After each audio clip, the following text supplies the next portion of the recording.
Okay, so good evening, guys. Welcome back. We will be continuing our Ansible session, and today is Ansible day 3 session. And today the timing date is 21st of your Jan 2025, and the timing is evening 9 6 p.m. IST. So in yesterday's class, that is in a day-to-day class, in a day two class or in a day two session, we had basically covered on uh, at a very high level, we try to understand about what is an Ansible component. So what exactly Ansible Ansible components are, right? So what we did, guys, basically we try to create an Azure account. So in an Azure account, what we did, right? We try to use an Azure account. In that, I created two virtual machines, right? And one virtual machine, I'll made it as an Azure, sorry, Ansible control server or control node, you can say anything. And the other virtual machine, the second VM, I made it as a node actually, something like a node one, right? So in this, what I did, right, I tried to install the Ansible package into this server. But the prerequisite before we install Ansible package that this should have an Python installed. So the latest version is Python 3. So it need to be the system should have a Python 3 installed. So as I said, right, most of the distribution, right, in let it be Ubuntu or let it be Red Hat, by default Python will get installed and it will come along with the distribution. You know to really explicitly install it. It will always be available, right? If it is not available, or if you're choosing some older version of some Linux, say for example, if you're using CentOS 7, right? That's a very pretty older Linux-based operating system, CentOS distribution. Then Python will not be there. Then you have to go and install the Python 3 explicitly in that server, right? But what happened? Whereas the latest Linux distribution, let it be Ubuntu, that is 24.04 version, or let it be Red Hat 9, or RHL 9, or let it be SUSE's distribution. Every distribution by default, Python will come along with that. You need not to install it explicitly. So when you're installing Ansible, it makes sure that you need to have a Python in that system. So after Python is present in both this node, here is virtual machine. First virtual machine, you will try to install the Ansible. So in yesterday's session, guys, we try to saw like in a very high level what exactly Ansible components are all about. And we try to even understand about some terminologies about the Ansible control node and all, right? And also like we try to understand, we just heard about something was inventory or playbook and all, right? This is something at a very high level we try to understood, right, in yesterday's session. And you saw that at the very end, I said that whenever you are learning Ansible, what is the golden rule you need to practice or follow? Or else you need to religiously practice or follow. These are the steps, as I said, right? Whenever whenever you want to do any operations by using Ansible, it is always better that before you start writing any playbook file, so you need to do manually. So once the things get executed manually perfectly, then convert that manual step into the Ansible tasks. So that is always a recommended way. And once you write everything, finally what happens if in case if it requires any kind of an optimization, right? You can even use you can even optimize it. But this is something like an end stage. This is not like the very beginning I'll optimize it. I'll first write a very normal way of writing a playbook file. Later, once you write a playbook file, you'll get a lot of ideas. We'll also get an idea of how to customize the playbook file and all that we are going to see later. Once you get a habit of writing playbook file, executing it, and try to understand how the playbook works actually, right? And what are the different models you have with the Ansible. So similarly, at the end, you can even optimize it. So we need not to really worry at the very beginning now itself. But what I'm trying to say that you should religiously follow this rule of doing all the tasks manually before you start writing a playbook file. Am I clear, sir? Sorry. So, and also like we try to, as I said, right, we try to create these two servers and everything. And if you remember, I think I have to go to my diagram, Ansible, day 2. And if you see this diagram, pictures, right? You could see that actually that this is what the high level architecture, which we are understood, right? We took one server where we installed Ansible control node and we are having a node 1.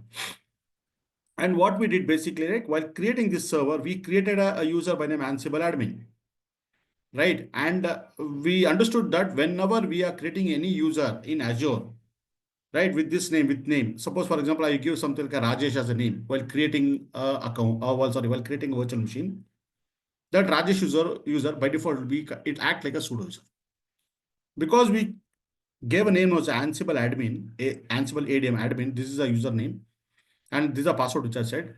So by default, what Azure will do that Azure will make this user as a pseudo user. It means that it will have all kind of a root privileges.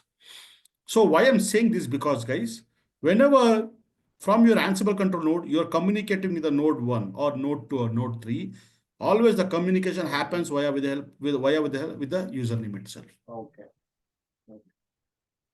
Via with the help of a username. Without a username, you cannot communicate between two machines, right? Of course, you need a protocol to communicate. You need a TCP/IP protocol, or you need a SSH protocol to communicate or to do login. But ultimately, how exactly the communication happen between the machines? It happens via with the help of a user account only. And that user account, it should be a pseudo user only. Most of the time, it will be pseudo user because you'll get all kind of a root privileges where with the help of the root privileges, you will be able to do any kind of an operation when you're trying to do a login from one machine to other machine. So what we did yesterday, guys, we took in the Azure, we tried to create these two machines and then we trade when we started doing it. So in the real time, does it happen like that way or is there any other way? So guys, what we have to understand is that actually that we need to see that what is the other different ways of installing an Ansible. So today in session, what we'll be doing that we will be trying to understand how to set up the Ansible server again or how to do the entire Ansible setup. And this is nothing but this is the recommended approach. A recommended approach means this is what in the real time in the organizations, like they try to set up the Ansible server. Whatever we did in yesterday, that is fine. There's nothing wrong in that, but that is not the preferred way. So whatever we'll be learning today, that is what the most preferred way, what is used across in almost all the organization. Okay. Now, so I think let me close this. Okay. Now, now the thing is, guys, so let us try to understand. So we know that earlier, like IT admin or the administrator were there who are managing all these servers, right? So we have a lot of servers in a data center. Suppose you want to do some kind of a deployment of some softwares, or else you want to install some softwares or deploy the application. What the IT admin will do that you'll try to raise a ticket and they will go and they'll try to install any kind of a software or application into that server. How they do it? Because they have some kind of access to that server, like sudo access or the root access, where they'll try to log in into that server and then they will do all kind of installation activity and everything. Now assume that like for example, let me take some pictures of virtual machine department.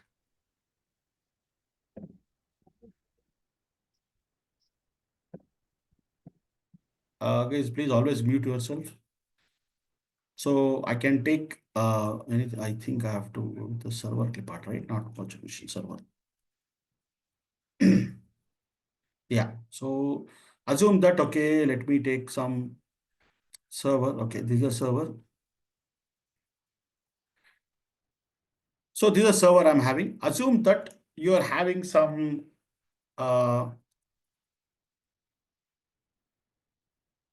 something like 9 server or more than, like in a data center, usually you'll have more servers, right?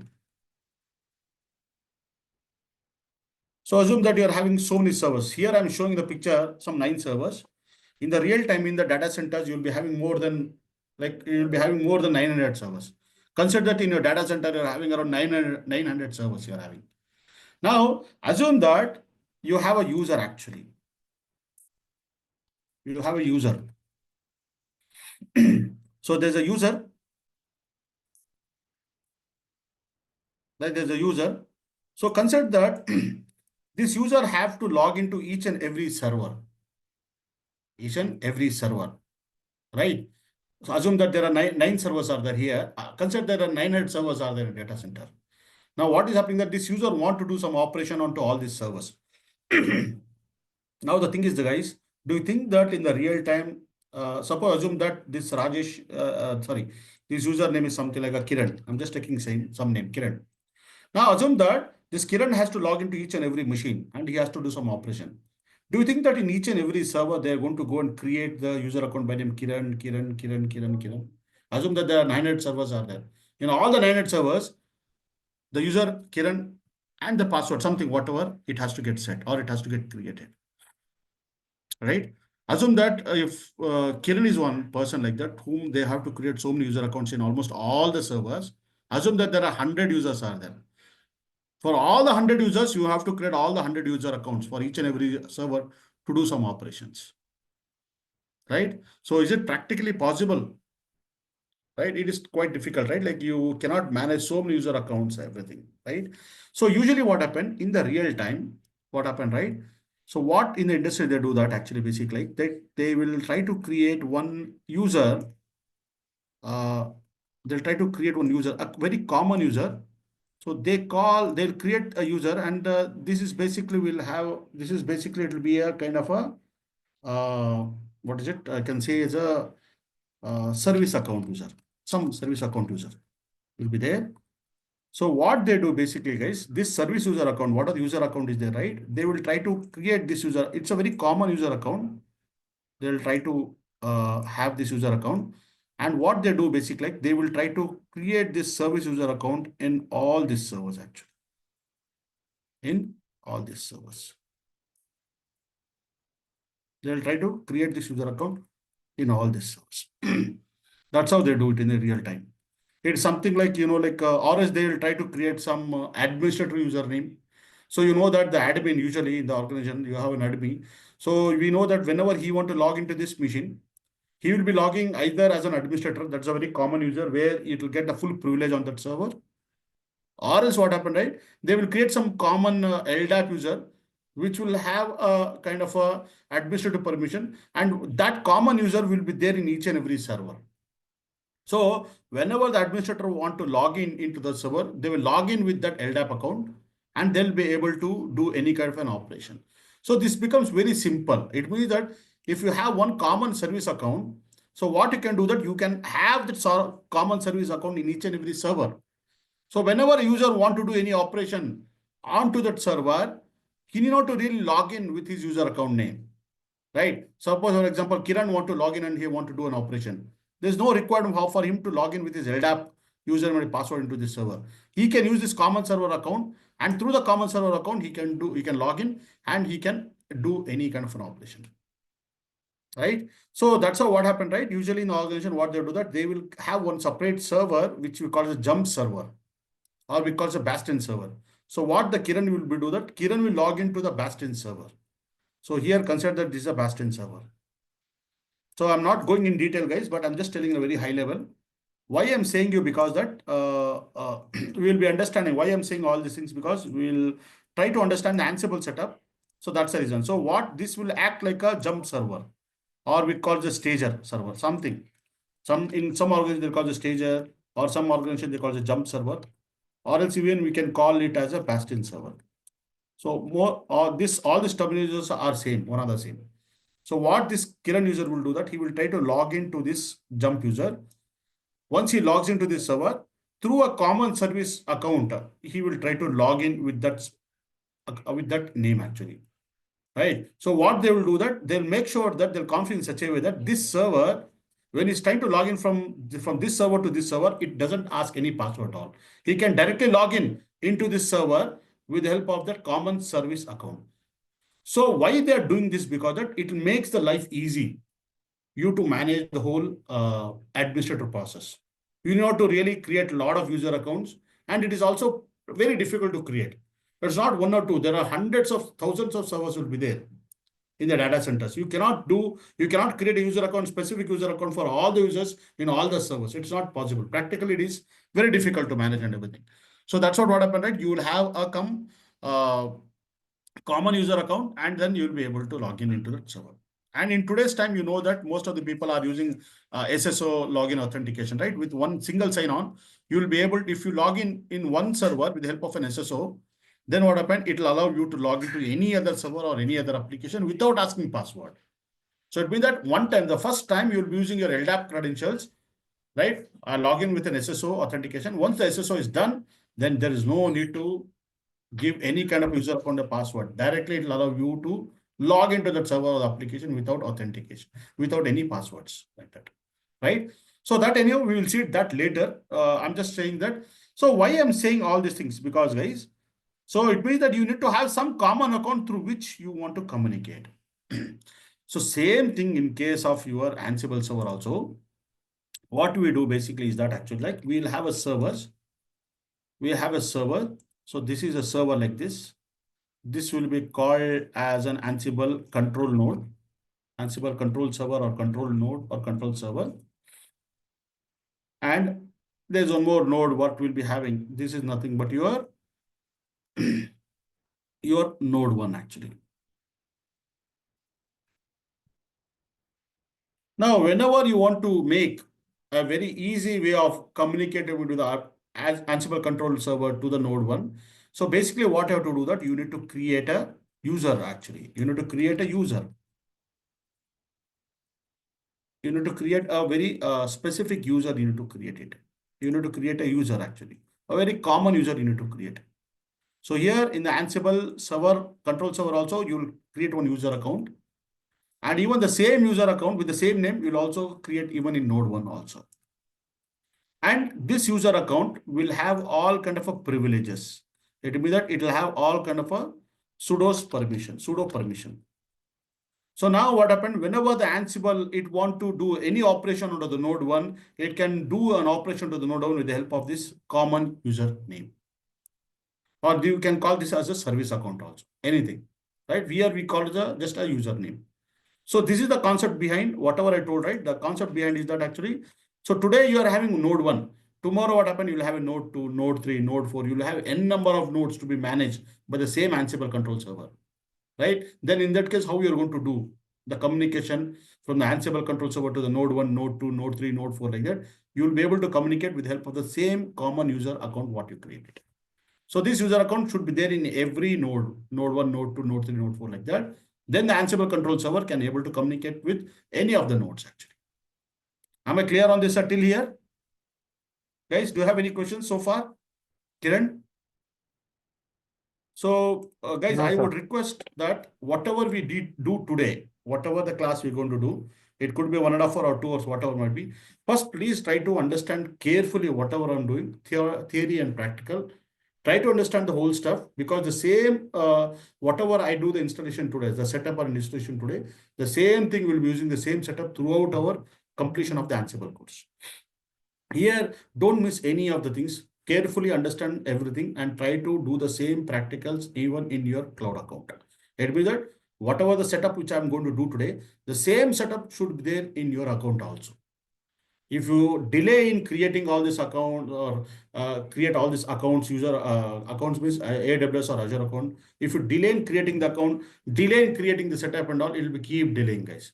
If you do, if you think that I will do it tomorrow, I'll do after some days, or I'll do after the week, end of the week, actually, it will delay the whole process and then like you will lag behind with all kind of a practical. This is a normal thing. What I see that people don't practice on time. So don't do that mistake. Always try to practice like within 1 or 2 days itself. Don't delay more than that. Otherwise, you lose interest actually. Fine. Now, so what we are going to do today? So we are going to set up the whole Ansible. Okay, I'm going to set up. We will set up. This is not but the recommended approach. We're going to set up the Ansible server in AWS account. Okay, so I need to log into my AWS account. So let me do one thing. Let me try to go here and let me try to log into the console. So console.aws.amazon.com. So I'm going to give this URL. Then it will ask me for provide the username and the password. So I'll give the username and I'll give the password. So I think this time it is asking for the security checks, right? So this is the problem. Okay, what is it actually? I think. Yeah, 677P6S. So it'll ask me for the password. Let me give my password. I think it'll go again with one more FMA check, right? So let me open my mobile. Okay, I have installed the Microsoft authentication, and already I've set up this MFA. So that's what it is asking. So what is the code? 584979. Okay. So guys, I've logged into my AWS account. Now, if you log into my AWS account, you could see that I am by default, into the Northern Virginia, United States. This is the region I'm into it. You can be in the same region, or else you can move to the Mumbai region. That is AP South 1. So this is the region you can move. So let me do one thing. I will do the whole entire Ansible. I'll be doing all the practicals in the Northern Virginia itself. Right? So I'll be sitting here itself. I don't want to really go to any other region. You can do anywhere. If you want to go and sit in Mumbai region, you can go and do all the practicals here, right? So I will be doing here itself. Okay. So now what I'll do that I will try to go to this EC2 service actually. So you could see that in the console homepage itself, it is showing me the shortcut. You can go here, or else what you can do that you can just click into these dots right here. Go to all services, right? View all services. And can you see there's something like a compute category? Under that you have something like EC2. Click on this. It will take you to the page where it will show the EC2 dashboard. So EC2 is a service in AWS account. Elastic EC2 means Elastic Cloud Compute, we say. EC2 means Elastic Cloud Compute. So with the help of this EC2 instance, with the help of EC2 service, EC2 is one of the service in AWS. With the help of the EC2 service, we can create virtual machines actually.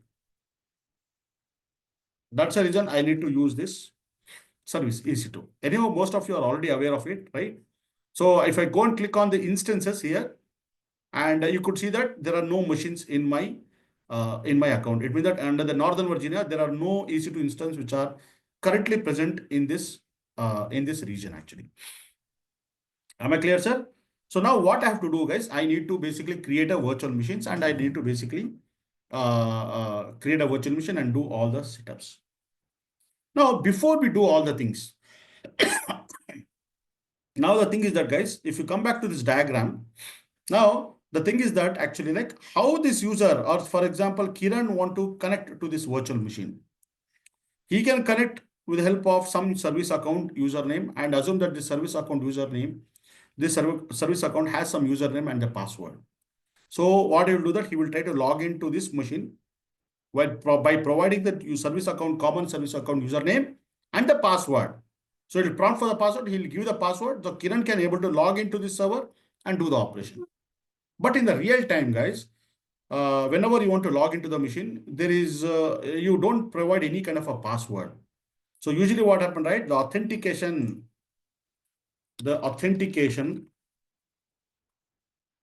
into any servers, particularly Linux server, I'm saying Linux or Unix servers, will be key based. It means that you need to provide the username and you need to provide a key actually. You need to provide a key, right? So that is how, this is the standard practice, what they follow in the organization. So it means that whenever you want to create an account, or whenever you want to log into the server, you will not be logging into the server with the help of a username and the password. Instead, you'll be logging into the server with the help of a username and the key. That's how.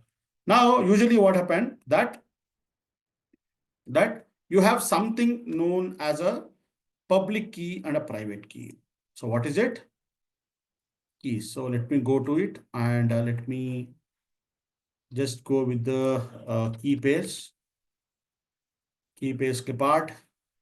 So I have a key pair, or I'll just go with the key part first.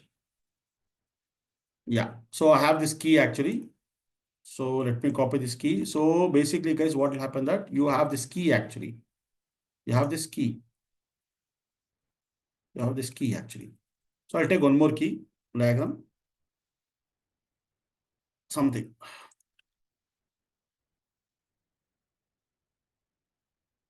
Right? Now, these are the keys you are having. So usually what happened, you are having two types of keys. One is nothing but the private key, and other is a public.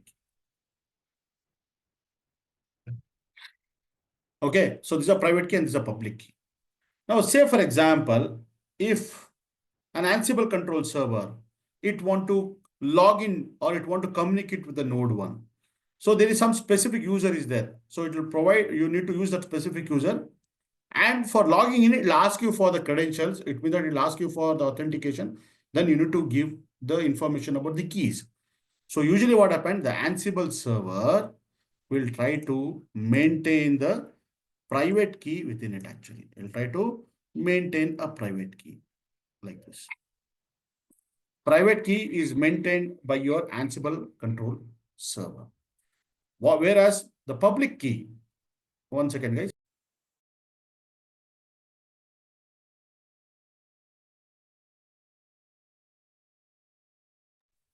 Sorry guys, I think some milkman has come. So this public key, what happened, right? This public key is being managed in the node 1. This is what it happens. So there are two keys are there, private key and the public key. Marigodre, one nimsha. So whenever the Ansible control server, it want to log into the node 1, it uses the key. So how the authentication happens with the help of this private key and the public key. So usually public key will be placed in the node 1 and the private key is maintained within the Ansible control server. So whenever the Ansible control server, it want to log into the node 1, it uses the username and it will use that private key to log in it, right? So once it uses private key, what is happening that Ansible server will be able to log into this node 1. Am I clear on this, sir? So this is what the private key and the public key concept is that this is something like a key pairing we say, or key pairs we say, right? So this is something like an asymmetric encryption or decryption algorithm. Asymmetric encryption and decryption algorithm. Who designed basically this was designed by some three scientists actually. I think if you're aware of it, those three scientists are basically they are from Israel, and what they did, right? They created what they did, right? They took the prime number, and they found the big prime number, right? And they segregated into two sets of prime numbers, the big number. So through that big prime number usage, right? They try to create these keys actually. So with the help of that, these keys and authentication can be enabled. So it means that, right? That's how it happens actually, right? It is something like if I try to give the example, right? Say for example, like let me give something like a door clip art. Okay, there is something like a way I need something like a lock. Yeah, you could see that there's a lock here. So this is a door, you know, right? This is what the normal door, what you found at home, right? Where it has the lock system here, right? And you know that there is something like you will get a keys for it actually. So this is what the keys are having. So guys, what happened? This is a key pair actually, right? There is something like a private key and there's a public key. Assume that if you are using this key, assume that you are closing the key, this door with the help of a private key. If you're trying to close this key with the help of a private key, then the same door can be opened with the help of a public key only. Suppose if you're closing this door with a public key, then you can open the same door with a private key. So both these keys should be there to do an operation onto this door. If any one key misses, either the public key or the private key, if any one key is lost, you will not be able to open the door. The same thing like that, the same mechanism used for authentication, right? Whenever one server has to log to other server, right? So this so whatever the public key is that you need to place in a node 1, and the same server, the control server from where you're logging, that should maintain the private key actually. Am I clear on this, sir? You will get to know more details about it when we when we talk about in AWS account. Am I clear till here? Any doubts you have? Arvind, do you have any doubts? No, sir. Got it. Okay. Now, coming back here. So we have already logged in to our AWS account. This is a AWS account. Now, before we start getting into the AWS and creating all the virtual machines, I want to give a small information about the AWS, right? So usually what happened in AWS, So I'm just talking pertaining to AWS cloud only. In AWS cloud, so what usually happens, guys, we are whenever we create virtual machine, right? By default, the password is disabled. It means that while creating the virtual VM, virtual machine, it doesn't ask us to set the passwords. It means that while creating it, it doesn't ask any kind of a password. Instead, it will ask the information about instead it will ask for the key actually. It'll ask for the key. And that key is basically a private key actually. Private key, and the extension of that key will be .pem. Right. So it means that when you are creating a virtual machine, so assume that this is the Ubuntu virtual machine which you are creating in AWS account. This Ubuntu virtual machine, you'll be able to log in into this virtual machine with the help of a username and the key only. With the help of a username and key. In this case, okay, the username is something. Let's assume that the username is Ubuntu and the key is that whatever the .pem is there, right? This key. So with the help of this key only, you'll be able to log in. So with the username Ubuntu and with the .pem key, you'll be able to log into this Ubuntu machine. So it means that by default, password communication or password is disabled. Password authentication is disabled in AWS. But yesterday you saw when it comes to the Azure account, or if you go to the Azure cloud, while creating the virtual machine, it'll ask you whether you want to set the username or the passwords, or whether you want to set, or while creating a virtual machine, whether you want to set with the username and the key. It provides both these options actually. It will provide both these options. But here in this case, in case of AWS account, there is nowhere in the GUI where you can set the username and password while creating a virtual machine.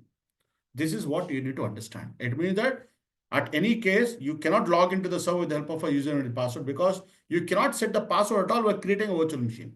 So then how you can authenticate to that machine or how you can log into the machine with the help of a username and the key itself.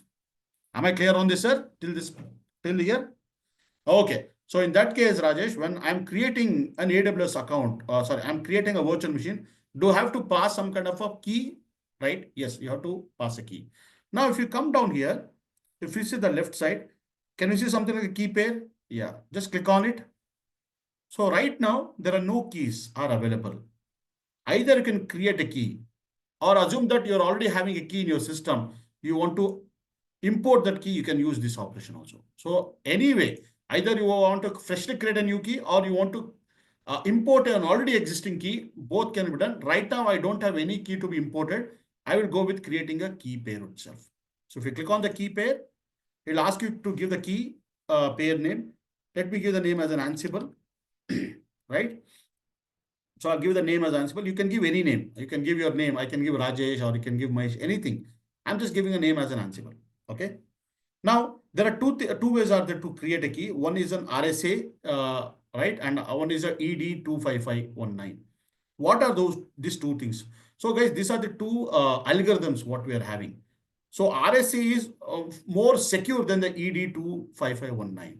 In many organizations, they use even this algorithm for creating a key, ED25519, or as RSA is the most preferred way. So which one we have to create, or which is the algorithm which is used for creating a key? It is always RSA is a key. So RSA, this is the key name, and this is what I said that what are the public and private key, right? This concept was created by 3 engineers or 3 scientists. Those names start with the R, and then the other person name start with A, S, and the person we call the A. If you try to give a RSA full form or the 3 scientist name in Google, right, you will get those names actually. So you need to create always with a key pair. Okay. Now, now here it asks you that like whenever you are creating it, basically what happens, you need to create a private key format. What should be the format of the key, whether it's a PEM or the PPK.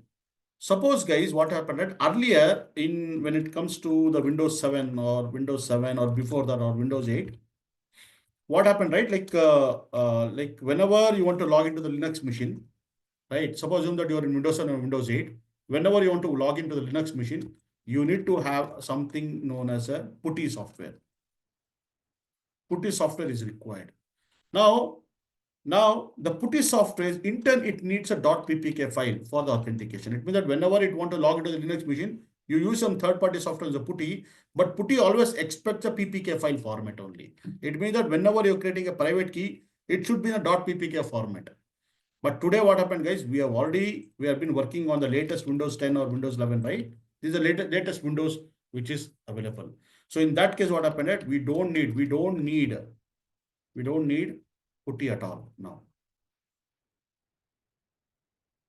Why? Because that the Windows 11 or Windows 10 itself, they will give you the PowerShell. PowerShell they'll give you. In that PowerShell, by default, what is happening that the SSH protocol, right? The SFTP protocol, right? All are enabled. It means that by default, when you're having Windows 10, Windows 11, it will what happened? It will allow you to use SSH or FTP everything. You need not to use any kind of a putty software. So in that case, what happened? Whenever using SSH or FTP or anything, SSH or FTP or SFTP, whatever the protocol, right? It expects the private key to be in a .pem extension. So you could see that there is something like a .pem extension. Right. So in that case, Rajesh, like which one to use it, whether I want PPK file or PEM, you need always a PEM, guys. You shouldn't give us a PPK. And one more important thing that with the help of a PEM file, you can create even the .ppk file also. You can create with the help of a PEM, you can create the PPK file. How you can create the PPK file? With the help of something known as a PuttyGen software. There's a third party there by name PuttyGen. So using the PuttyGen, you can generate a file or a private key with a private key which is .pem to the .ppk extension. But vice versa, is it possible that suppose if I have a .ppk file, can I create a .pem file? It is not possible. This is not possible. So hence what happened, right? It is always recommended that you need to always create a file with the help of a .pem as an extension, right? Let me select this. Any other thing is required. You have to really add any tag. I don't need, just go and create the key. Now, if you see that, if you create a key, by default, you could see that this file has been downloaded, .ansible.pem file. Where it has downloaded to a download directory. Can you see it? There is something like a ansible.pem. So this is nothing but the private key. So now what the cloud has did, guys, actually that cloud, what it has did that while creating a key, please try to understand, while creating a key pair, the cloud has created the two keys actually. AWS cloud, I'm saying. One is a public key and other is a private key.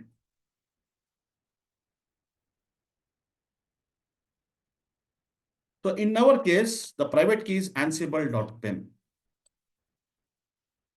So what it has did while creating it, it will say that, okay, this is the private key I've created. Okay, so it will give you to the user, end user, because Rajesh has logged in into this AWS account.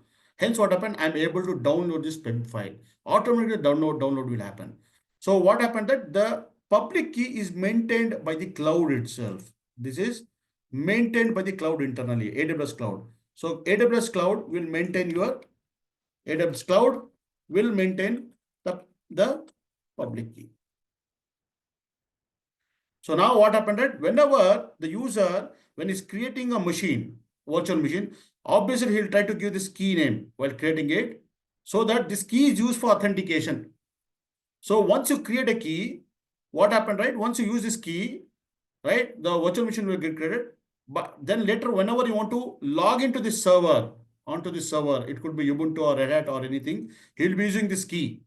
So when you're using this key, what the AWS cloud will do that, it will try to check whether the public is there with me. Yeah, I'm having this public key. It matches the public key with this ansible.pem file, which is a private key. When this matching gets complete, then only the AWS will allow you to log into this server. Am I clear on this, sir? So let me repeat, this public key will be maintained by the cloud itself. Whenever you're trying to log into any user Unix machine or Ubuntu or Red Hat or anything, you're having this private key. So we'll try to log in with the help of a username and the PIM key or Ansible.pim key. So when you're trying to log in, what the cloud AWS will do that, it's going to verify whether I'm having a public key.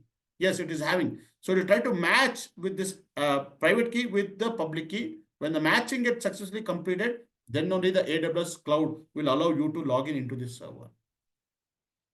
So in this case, guys, you need to have this key always because you'll be using some username like Ubuntu and the PIM file you'll be using for authentication purpose or for the login into the server. Am I clear on this, sir? I think most of you already had this. I mean, you knew already, right? Some of you are not aware of it. I hope that you understood the whole concept. Chanakya, did you understood everything? Arvind? Yes, sir. Got it. Yeah. Any questions you have, guys? Because this is Yes, very sir. important. I don't want you to, I don't want you to go without understanding anything. Okay, thank you. Right, so key pair has been created. Fine, good. Now what you will do that we will try to create a virtual machine. So let us go back to your instances. And here you could see that there's something like a launch instance. So guys, this is one thing which I'm seeing now. This is a very new view actually. So the AWS cloud has did some changes into the GUI. I think this is a completely new view actually. So I think I have to explore many things here. They would have did a lot of change also. Even the post December, right? Usually every year in the month of November, December, most of these cloud holders like Azure or AWS and all, they'll be launching many services, new services. And also I have seen that they will be doing a lot of changes into the GUI also. So you will see in the month of Jan or Feb when people start using it. So usually what happens when you try to log into that account, it'll try to switch to the new view or automatically. It will switch to new view and you will see that a lot of new changes have been happening to the GUI. So every year it will happen, it will be keep happening. The GUI will be keep changing it actually, right? So now, so I have to first create the servers now. So in our example, what we're doing that, I have to create the two servers here. So one is for an Ansible server and other is for the node actually, node one, right? Let me create two servers. So let me go to my AWS account. I can see something like a launch instance, click on this launch instance. So I can give a name, but right now, because I'm creating two servers, I am not giving name upfront. I will give the tagging later, okay? So if you come down, there is something like a Ubuntu, click on this Ubuntu. You could see that it is choosing the latest 24.04 LTS version and x86 for architecture, AMI and all fine. So let me choose the T2.micro, which is under the free Terra eligible. I don't want to go with any high configuration because T2.micro is sufficient for me to do all kind of practicals in Ansible, right? Because it gives you one virtual CPU with 1 GB of RAM memory, that is sufficient for me. Okay, come down. So it is asking you to select the key pair. I've already created a key pair, right, with the name Ansible. Let me select that one, right? And here what happened, it is asking you to do some kind of a network setting. So what I can do that, I can go and click on edit. And you could see that it is by default choosing some VPC. And you need to go to the subnet. And you can, if you're not giving, by default, take some subnet. Or else if you want to specifically say that, okay, I want to create a virtual machine on that specific subnet, you can provide it. So availability zone, US-East-1A. So let me select this one. And auto assign public IP, it is enabled. It means that while creating a virtual machine, it will give you IP address, a public IP for that server actually. Now next is a firewall security groups. So select the existing one. I will not create it. I will go with the already existing one. Select this. I think this is a default one. Yeah. Any other thing you want? Nothing, guys. So what about the storage? It is giving some 8 GB of root disk storage for every machine. That is sufficient. So that is fine for me. So, and he will give the instance, how many instances you need. Initially I need 2. Later I'll also increase to 1 more. That we'll see it later. Okay. Right now I need just 2 machines. Go and just launch the machines. So come down here. Can you see view all instance? Click on it. It'll take you to this page where these machines are launched. Can you see that these machines have come to a running state? And it's still under the initialization. You can even just go and refresh this. So you have to see that this status get checked actually. But anyway, it is getting checked, right? So what I'll do that, let me give the tags here. So if you click on it, let me give some name, Ansible Control Manager, CM. We call it a control manager or just say control node, whatever, right? And then like you give to this, I feel like I'll give the name as something like node 1. and run it. So these are the two servers, guys, which you have created, right? So let me refresh this. Right. Now, how to log into this machine actually? Now, if you click on the Ansible control manager or control server, if you click on it, and can you see that it is the public IP address assigned to this Ansible control node is this one, and the private IP address is this one. The status is running, right? So you'll get some details. This is what we call the metadata. We say metadata information about the server, right? So I need right now I need a public IP address to log into this server. Now, how you'll be able to log into this server? So log into the Linux machine or log into the machines, virtual machines. So while creating a virtual machine, guys, I selected the Linux Ubuntu as a distribution. Ubuntu Linux I selected, right?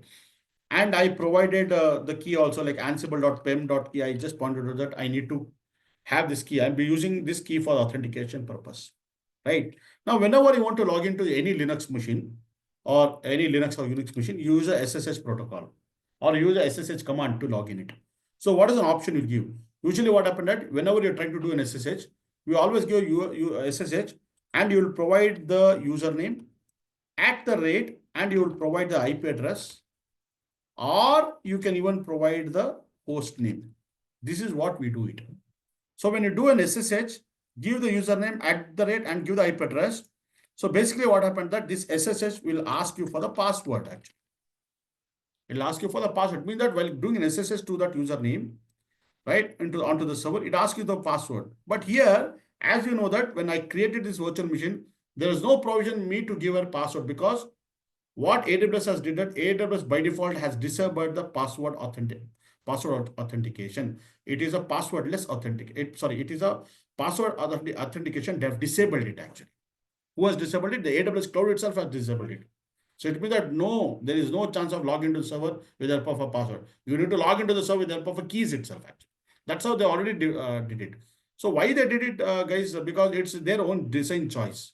It's their own design choice. When the AWS they started working, Amazon company, right? They designed in such a way that okay, they said that okay, we will not allow any kind of a virtual machine to be logged in with the help of username and password because they have disabled the password authentication.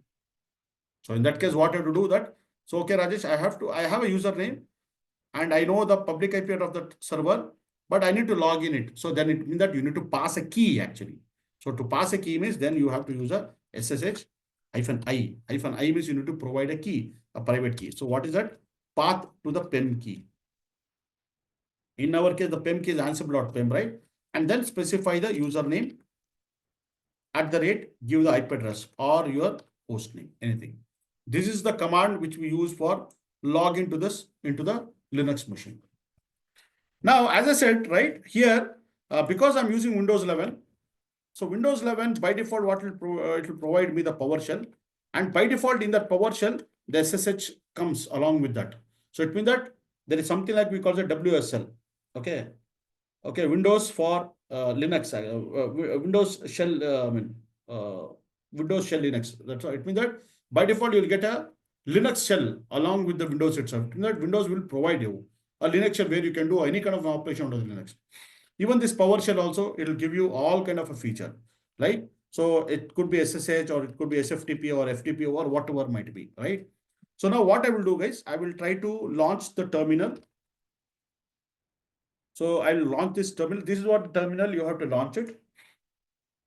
And I'll say open, right? You could see that this is what you're logging it, right? And here what you do that if you do an SSH and say enter, can you see that SSH is already installed?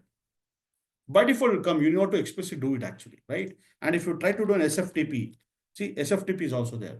So these commands, SFTP, SSH and all are mostly the Linux based commands. These are Linux based commands. Even it is supported by Windows also. So then why you have to go with installing putty and having all those things? It is not required. We can do all the operations in our PowerShell itself. So shall we log into this server Ansible control node? Yeah. So let me try to copy this public IP, right? And then what I will do that, I will go over here. So here what happened, guys, we know that in our system, we know that under the downloads, you are having this ansible.pem file.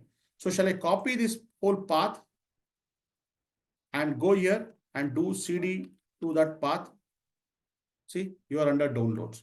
So if you do a dir or ls, can you see there's something like ansible.pem? Yeah, this is what I need. So you need to be under the folder where that PEM file is there. So I know that it is there in the download. So you have to just do a CD to the download, get into that. You need to have this file, right? So now what I will do that, I'll just do an SSH, okay, -I, specify that ansible.pem file space. Now, this is my Ansible server and this is my node 1. Both are Ubuntu servers itself. But what is the default user with which you can log into the system? So how you can check it? If you go and if you click on this and if you go to a connect here, so can you see here the default username itself is Ubuntu. Similarly, if you go here for the instances, go to the node 1 and try to do a connect. Can you see here the default user is username? The default username is Ubuntu itself. So it means that when you're creating these Ubuntu users, by default, the Ubuntu users will get created. By default, the Ubuntu users will get already, it will be there in the servers. So I should be able to log into the server with the help of a same user, Ubuntu user actually. So let me click on this and let me copy the public IP of the Ansible control node. Go over here and try to do a Ubuntu give the public IP of the control server, Ansible control server, and say enter. So it'll ask you to generate the fingerprint. I'll say yes. So can you see, guys, you're logged into the Ubuntu machine. So let me rename this. I will rename this tab as something like Ansible Control Manager. Am I clear on this, sir? Now the same thing, I should log into that node 1 also. So let me go here. Let me select this node 1. Let me copy the public IP address of the node 1. Go over here. Just create one more. Just create one more terminal. Just try to do just be into the downloads and do an SSH-I ansible.pem Ubuntu give the public IP address of the node 1 and say enter. It will generate the fingerprint. I'll say yes. You'll be able to log into that node 1. And here also the same thing. Go and edit or rename this tab name. So what I will do, I'll just say node 1. So guys, till here, are you okay? Yes, sir. Do you have any questions? No. Okay, good. Very good. Right. So now coming back here, let us have our setup now. So let me go to the server clipart. Okay, let me try to open one more MS Paint. So what I will do, guys, I will have one server here. I will take some other picture. Yeah. Quickly, I'll draw a server. This is nothing but your Ansible server actually, right? And this is nothing but your node actually, whichever, wherever it can take anything.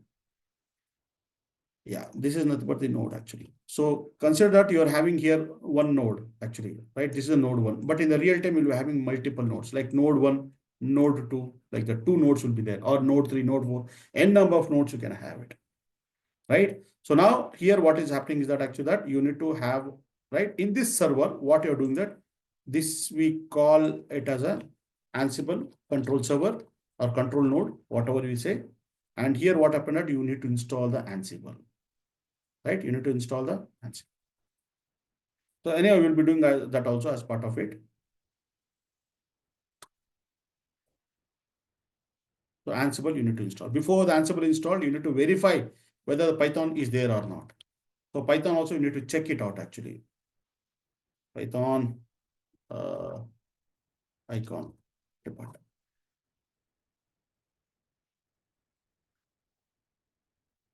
Right? This and all anyhow we will be doing it actually. Now here as part of this, what you'll be doing that you need to even have a key also. Right? So here what is happening that you'll be having this key. So this is sorry. So this is nothing but your private key. private key, right? Sorry, private key. And here you'll be having a public key, or I think I'll have one more design, the same thing. So the public key you will be maintaining here in the node 1. So consider that this is a node 1 actually, the node 1, and here what is happening that you will be maintaining your public key under that server actually. This is how it should be. It will be, this is how the architecture is. Am I clear on this, sir? Right? Now, what is happening is that in our case, we have logged into both this machine, both the machines as having some default user by name Ubuntu. And here under the Ubuntu, here also you're having a Ubuntu. Right? So it means that so here what is happening is that guys, you are having some common user here in both these systems, right? So we are having some common user here actually like this. So this is a common user here you are having in the Ansible control server node, as well as the same common user was also there in the node 1 also. So what is the common username with which we are logged into the system? It is a Ubuntu as a username. Same thing here also we are having a Ubuntu as a username. Now since Ansible is a control configuration management software, and it want to do communication from this server to the other nodes like node 1, this is node 2 or node 3, whatever nodes. Do you think that guys, having a Ubuntu user, having with this name, is it feasible for us to do a communication from the Ansible control node to the node 1, node 2? Yeah, you can do it with this username also, Ubuntu, we can do it. Or else, shall we have a separate user account where we'll have a separate different users altogether. With the help of that user, you will be able to communicate from the control node to the node 1, node 2. Yeah, that can also be done. So, and that is a preferred way. So it means that guys, you need to create one more user account. You need to create one more user account. So what is that user account you have to create? Some name you need to create it actually. So it means that under the Ansible control node server, apart from the Ubuntu, you need to create one more user account. Say for example, this so this is a user account, and the same user account you need to even create in a node 1, even you need to create in a node 2, node 3, whatever the number of nodes you have, right? In every nodes, you need to create the same user account. And what is the name you'll give? Let me give some name. Suppose that I'm giving some user, I'm creating some user account by name DevOps. DevOps is a username. The same username you need to even create in a node 1 also. And even you want to create in a node 2 also. The same user account. How to create all these things, we will see it now, right? But try to understand that you are not using a default user, that is a Ubuntu user, which the system is providing. You are creating a separate user, and this separate user, whatever the user which you are creating, it is only meant for the Ansible server itself. It means that Ansible is going to communicate. The control node, Ansible control node, is going to communicate to the node 1 or node 2 with the help of the same, with this help of the username by name DevOps. Right? Rajesh, can you do the same thing with the Ubuntu also? Because Ubuntu is also by default user which is there in all the nodes, because all these are Ubuntu servers only. Ubuntu by default it comes. But are you using the Ubuntu also? Can you use the Ubuntu for communication? Yes, you can use, guys. But don't touch that Ubuntu user. Why you have to touch it? Don't touch it. You can create a separate user, a new user by name DevOps, and then you can use that user, all right, for communicating between the Ansible control node to the node 1, node 2, node 3. Am I clear on this?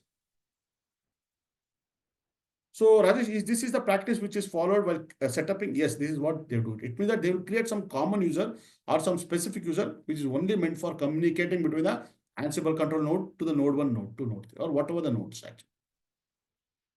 So now the thing is that guys, actually the same concept come here. What is happening that you will have a something known as a private key. So it means that this private key, what are the private keys there, right? This private key will be there as part of this DevOps user. And the public key, what are the public key you are having, right? This will be there as part of this Ubuntu DevOps user actually. Yeah. This is the private key, and this is the private public key, and this is the private key. So it means that the authentication from the Ansible control node to this happens. Authentication means the communication happen via the help of a DevOps user only, right? But here what happened that you are not using the password, instead you're using a key. So what is that key? This is nothing but the private key, we know that. And this is nothing but the public key actually, right? This is the public key.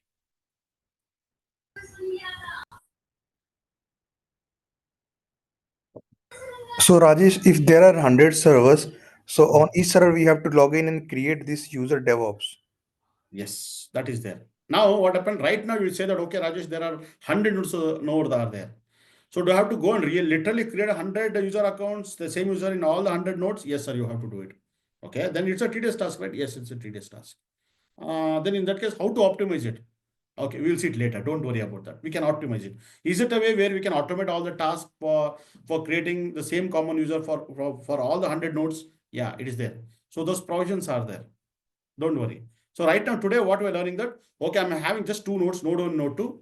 In both the nodes, I'm manually going and creating user accounts, like DevOps, right? Right? So even in Ansible control node also, you have to create the same user with the name same DevOps. Here also you have to create, here also you have to create it actually. Right? So religiously, we are doing it manually, everything. But in the real time, do we do all the things? No, we don't do it. There is some automation process there for that. What is it? We'll see it later. So now what is happening that what you are doing that actually that. So while creating this user account actually guys, while creating the user accounts, usually what happened, right? There is a process of creating a key. So say for example, DevOps user is created. So after creating the DevOps user, there is a process of creating keys actually. So what are those keys? We will be creating a private key and we will be creating a public key. Right? So here what happened, this DevOps user has been created in an Ansible control node. Now as part of this user, you are creating this key. So one thing you have to make sure guys, what are this private key and the public key, whatever the keys which you are creating, it is not meant for that virtual machine or it is not meant or it is not related to the operating system. It is always related to the user accounts. So user accounts will have all this private key and public key, not the operating system or not some other thing. Got it? So only the users will have the public key and the private key or they manage or they maintain these keys actually. So now once I create this user account, by name DevOps, I will be creating the private key and the public key. So this is nothing but a private key. And what about the public key? Rajesh, this is the public key. So what you're doing that literally you are copying this public key to this here to this system. This is the private key. You are copying it. It means that you need to copy the public key. Copy the, I think I'll give some other color. Okay, let me give something like a green color. So you need to copy this public key to this node 1 under the same user DevOps actually. So it means that there is a process of copying. How to copy and everything we'll see later. So it means that you need to copy the public key. So which public key guys? Whatever the public key which you, private key and public key which you generated sitting in the Ansible control node, private key has to be kept here itself and the public key has to be copied from here, from this system to this system. It means that from the control node to the node 1, you need to copy it. Where you need to copy under? You need to copy under the DevOps user account. So why we are doing this? This is for the authentication purpose. It means that whenever the Ansible control node, it want to log into the node 1, right? Then how it can log in with the help of this keys actually. Am I clear, sir? Right? So Rajesh, the same thing can be done by the Ubuntu also. Suppose that I'm sitting as a Ubuntu user, because here also if you're sitting as a Ubuntu user, can I create a public key and the private key here? Yeah, man, you can do that also. You can create a public key and the private key. So can I copy this public key from the Ansible control node to the node 1 for this Ubuntu user itself? Yeah, you can do it. Can the Ansible can be communicated from here to here with the help of a Ubuntu user? Yeah, it is all fine, sir. Everything will work out because here we are having, with the help of some user only, you will be doing all the operations. It means that the Ansible control server node 1, it communicates via with the help of some user. And that should be a common user actually. It is not like that, okay, Rajesh, you are having a DevOps user. So in this node 1, there's a user by name DevOps is there. In this node 2, there is some other username is there, right? By name Ravi, something. So even that Ansible control server, it want to communicate with the node 1 with the help of a DevOps. The same Ansible control server should be able to even communicate with node 2 with the help of a user by name Ravi. And there's a one more server is there by name node 3. There is some user by name Mahesh. So let this Ansible server will try to communicate with node 3 with the help of a Mahesh user account. So in that case, what happened, right? Things will become very complex. It means that your Ansible control node has to manage all the servers user accounts. So it means that node 1, it is Ubuntu. Node 2 is nothing but the DevOps. Node 3 is nothing but Ravi. Node 4 is Mahesh. Node 5 is Suresh. It cannot manage so many user accounts, information, everything. So that becomes very tedious task. Hence, what happened, right? You will always create one common username by name DevOps, DevOps, DevOps. And all the communication from the Ansible server, control server to the nodes, everything happens with the same user account only. Right? We don't want to really make it very much complicated by creating different user accounts for communication. It becomes very complex actually. Am I clear on this, sir? In the real time also, does it happen same thing? Yes, sir. It happens the same way. You need to have one common user with the same only the communication happen between the control server to the nodes actually. So till here, do you have any doubts, guys? Puneet, No, do you sir. have, did you understood the whole concept? Yeah.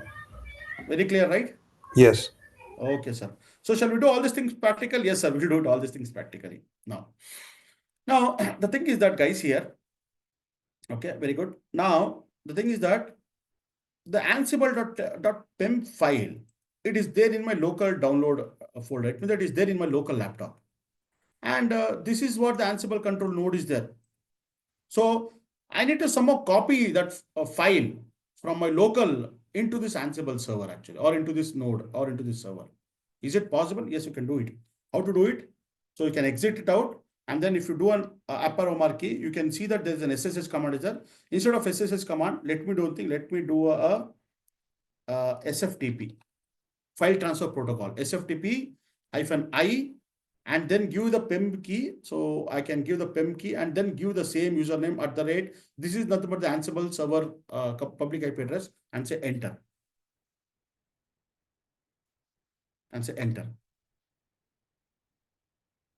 Can you see that SFTP is going to connect? So what you have to do, guys, you have to do an SFTP to this one. And then what you have to do that basically you have to just say, suppose you want to copy it from the local machine to the Linux machine, then you have to use something like put Ansible.pem actually and say enter.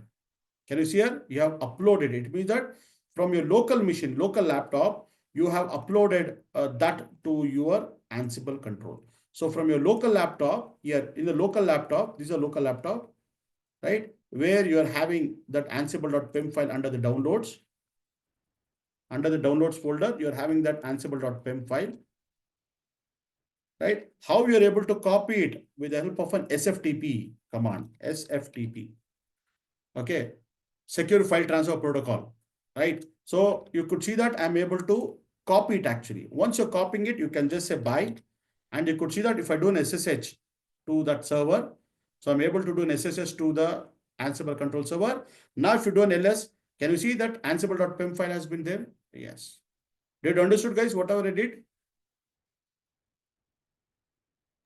So it's a simple command. I use SFTP, I used it for copying it. Is it also in AWS? Is it same? Kiran, I'm not able to hear you. Your voice is very low. No, I'm asking you. Is it same for the AWS? AWS? Anywhere, sir. It is not only AWS, it could be anywhere. I'm just trying to copy a file from the local machine into the AWS, into the virtual machine which I've created it. That is nothing but the Ansible control server, right? This is a server. Can you see it? This is a server, Ansible control server, where I'm trying to copy it actually. So why I'm doing copying and all, why I need this PEM file, you will see now. We'll see in some time why I need, but I need this file actually. So hence, with the help of SFTP, I try to copy it actually. So you have to use a put. Put means you have to copy it from your local machine or from your local laptop into your virtual machine in AWS account. Suppose you want to download it, then you have to use a get command. So here what you did, right? You use a put command to do it actually. Then you need to use a get command. See, put is there. Suppose I want to download it. Suppose assume that I created a file here, a touch Alice file. So Alice file is there, right? If it is where it is there, guys, it is there in my Ubuntu server, right? Or into my Ansible control node, right? I say exit, right? What I will do, I'll just do an SFTP. SFTP -I, right? You are into that prompt, right? Now, if I do instead of put, if I say get and if I say Alice, enter. See, it is fetching a file. If you go to your download folder, can you see this file has been downloaded into a local downloads folder?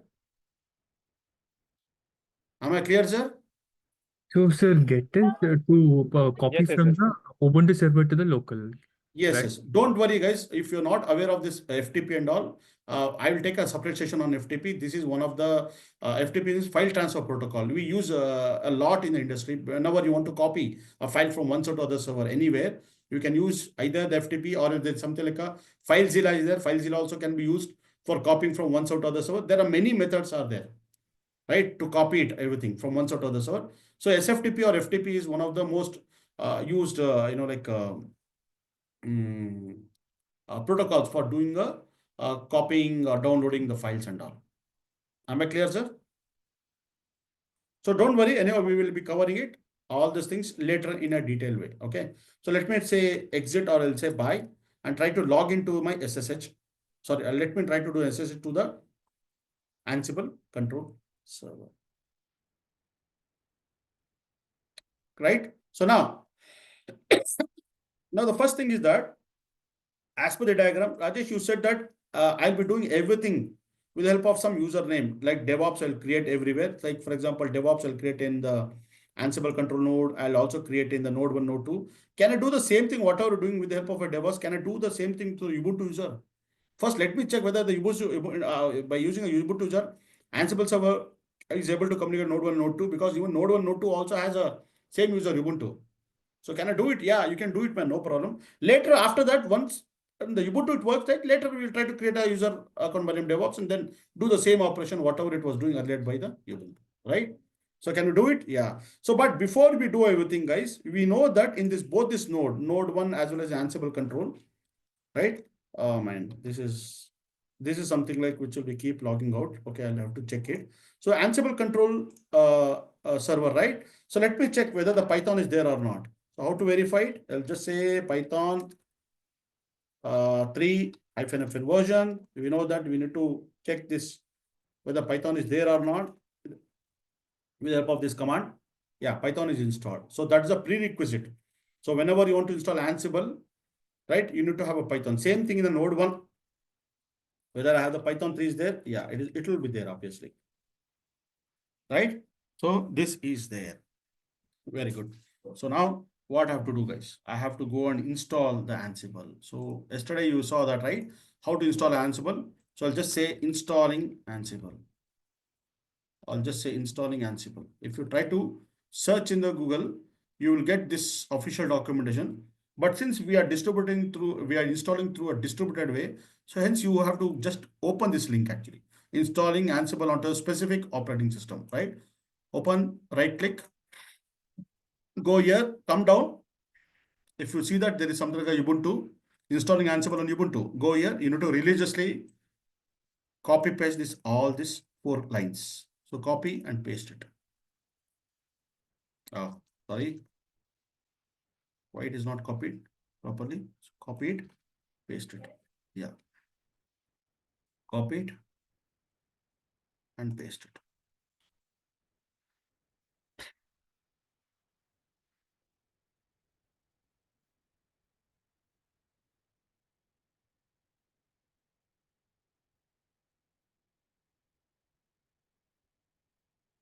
Usually what happen when you're taking any sessions or anyone, right? When you are doing some tedious task or something, okay, what happened? Many people will log out actually. Many people will log out from that session. So they think that, okay, we will do it later, no problem. But the point is that they're going to miss many things actually. They're going to miss many things. Now I see that some of the people have logged out actually because they, as soon as they see that installation is nothing but simple. It's not that simple. Whatever we are doing now, everything, whatever I'll be doing in the further time now, right? All things are very, very complex. When you are doing 100%, you'll face a lot of issues. You'll face a lot of issues.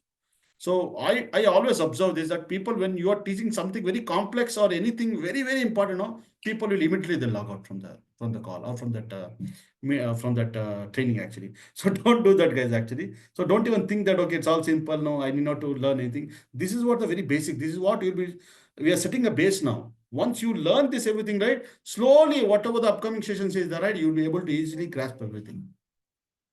Okay. So now that is what the second command we have did it. And here, if you go over here and if you try to do the fourth command, and if I'll say -y, so it will start installing it.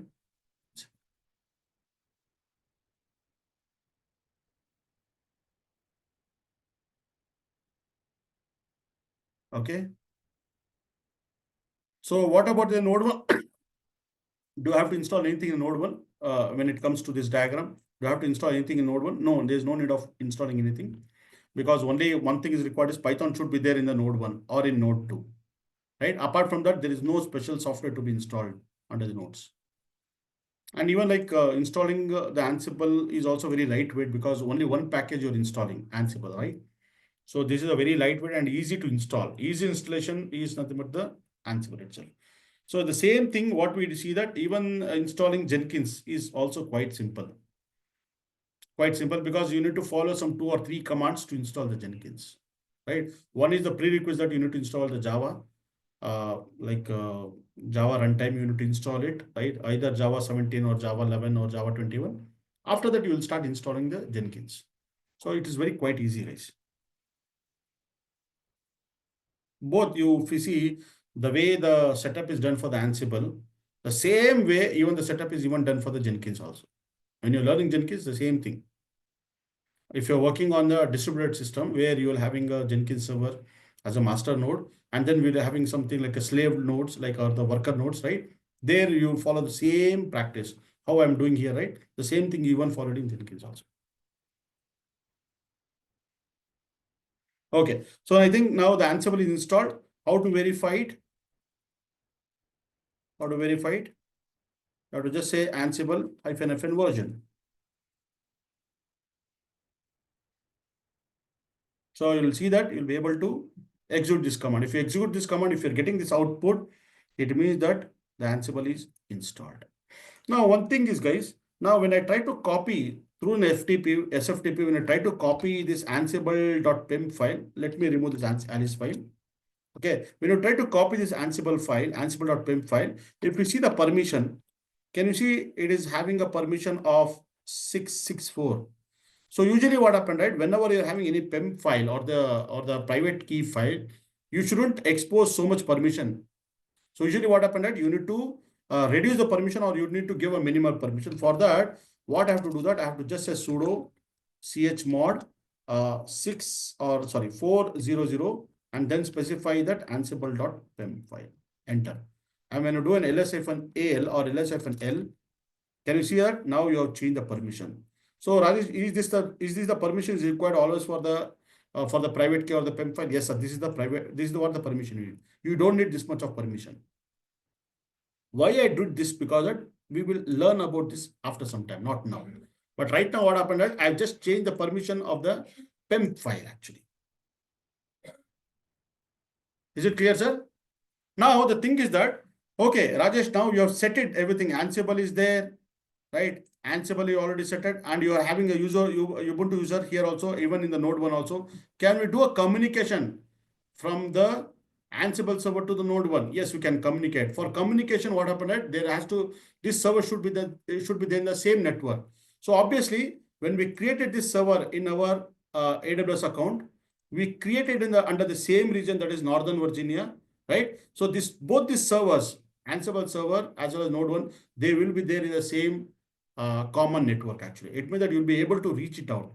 Say for example, for the node 1, this is the private IP. So I'll try to copy this private IP after the node 1. If I go to my Ansible control server, and if I try to ping to that private IP, can you see that you're able to ping it? It means that you're able to reach out from the control server to this node 1. Am I clear, sir? So it means that you're able to ping it. It means that you're able to reach out. Similarly, the node 1, it can communicate to the Ansible server. Suppose assume that I want to ping from the node 1 to the Ansible server. So Ansible server is nothing but the private IP is this one. Try to copy it, go over here, and you try to ping. Oh man, why it is getting disconnected always? Okay, now if you try to do a ping, this is the private IP address of the control node, right? See, you're able to ping it. It means that both are able to reach each other. It means that they are in the same common network actually. Now, when you're trying to do a ping, it means that you're pinging from one machine to other machine. Same thing. Suppose your Ansible control or your Ansible server, it want to ping to the node 1.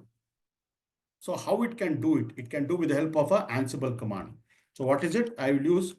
So firstly, let me create a host file. So the syntax is, I'll just say Ansible -i host file -m ping all. So if you remember, guys, the same command I executed even yesterday when we did a setup, right? Ansible -i hostname -m ping all. So now what happened, right? It is expecting you to provide some host name. So what I will do that, I'll just say Control C. I will just create a file by using a vi command, vi host file, and say enter. Okay, I'll go to insert mode. Here, what I will do that, I will go over to the node 1 because I need the node 1's private IP, right? Copy the private IP address of the node 1 and I'll just paste it here in this node, in this host file. So then save this file, shift:/wk exclamatory, you have saved this file. So here, if you do a cat of host, can you see that this file has this content? This is the IP address of the node 1. So now the Ansible server, it want to ping or it want to check whether node 1 is reachable or not. Then in that case, I will use something like Ansible -i host -m ping. This is a command I'll use it, right? So when I say enter, so it will generate the key, fingerprint key. I'll say yes and check it out. So it says that it is unable to reach. Why? Because guys, when you're trying to call an Ansible command from here, it is using the user account by name Ubuntu, right? But Ubuntu, how you can able to authenticate from here to here with the help of Ubuntu? It will assume that I want to log in from this server to this server, right? I want to log in from this server to this server with the user account Ubuntu. You want to log in, right, with the help of a Ubuntu user. How you can do it? Either you can give a Ubuntu user and you can provide the password, right? Or else you can provide the Ubuntu user and you can provide a key. Because while creating this virtual machine, there is no option that I set to the password. So I don't have any password. I don't know what is the password for Ubuntu because the password itself is not set. So in that case, what happened that there's other method which is nothing but Ubuntu username and the key you need to provide. So key, I have already copied it here. Can you see if you do an ls, can you see the ansible.pym file is there? Yeah. So can I pass this key, Rajesh? Yes, you have to pass this key. How to do that? So if you go to the help menu, -help, right? I need to pass this private key. So what is an option is there? Can you see, guys? Under the connection option, there's something like -fm private key. Yeah. You have to use this option to pass, right? How do you do that? So you'll go back here and you'll just use the same command, Ansible -fn private -key, and then specify ansible.pym file -i means host. What's the file name? Host name, host, and then -m means model and the ping model, and say all. See, now whether Ansible is able to ping to the node 1, yes, it is able to ping. That's what it is showing you as a success. 1 second, guys.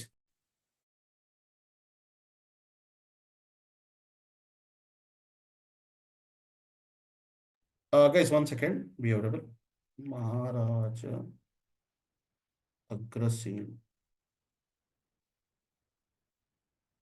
पवन, वो ये बनशंकरी है वो। नहीं वो नहीं बनशंकरी, यहाँ पर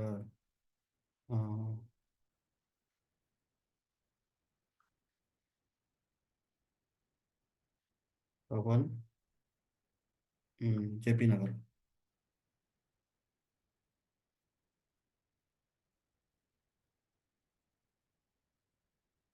ये क्या पक्का?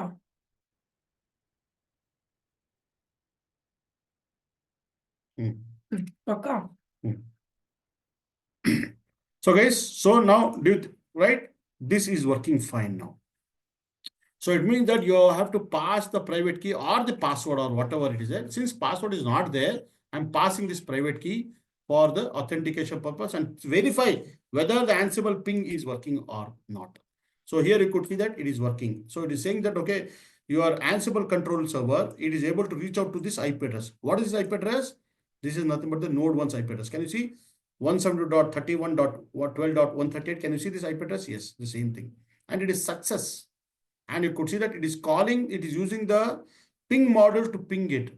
But in turn, it is returning you the pong, something, the return value is pong. So don't worry about this. So right now you have to understand that it is using something -m means model, and you're passing, you're using a ping as a model, and all means whatever the IP addresses which is there in the host file. So right now under the host file, I have only one IP address. So it is able to ping it actually. It means that it is pinging only one. Assume that if I open the host file, I'll just say sudo vi host file. I'm just saying, assume that I'll give some other IP address which doesn't exist, 10.0.0.100. I'm just giving it. So I'll just save this file. Now I'll try to execute the same command. Now you could see that Ansible will try to check whether this is able to ping or it's able to ping. But the other IP address, whichever it is finding, 10.0.0.100, there is no IP address with the name. It said that unreachable. Can you see here? Host unreachable. So it is not able to ping to this pitch because there's no server with this IP address. Am I clear on this, sir? Till here?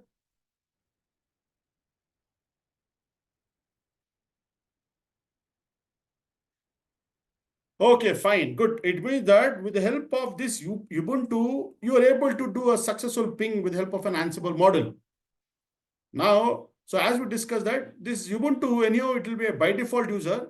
I don't want to really do all these things, guys. I need to have a specific user which is created like DevOps, and I want to do all communication. Ansible has to communicate everything through this DevOps user itself. So can we see it now? So guys, this will take another 20 to 25 minutes more it will take for me to complete this everything, right? So now what is happening that you need to create some user setup. You need to create user account setup. You need to create a username by DevOps, and then you need to create a key. So there are many things are there. Now the actual thing comes into the picture. So this is the real approach. It means that this is a practical approach where they follow in the industry. It means that they'll have some common user and they'll try to create the same common user in all the nodes, and the communication will be made, right? And then what happens, this Ansible will communicate with the node 1, node 2, node 3, or whatever the number of nodes with the help of that common user account only. This is the only way which is used actually. So here, so now what is happening that Ansible setup, the recommended approach. It is very simple. It's not that difficult, guys. So we'll do it everything. So first, you need to do, the first step is user setup. You need to create a user setup. You need to create a user accounts. So create common user by name, something I'll give the DevOps is a username, right? On all the nodes, okay, including the Ansible control node also. Everywhere you need to create it actually, right? The second step, or here only, what I can say that create a key pair for a DevOps user, right? And afterwards, copy the public IP or the public key of a DevOps user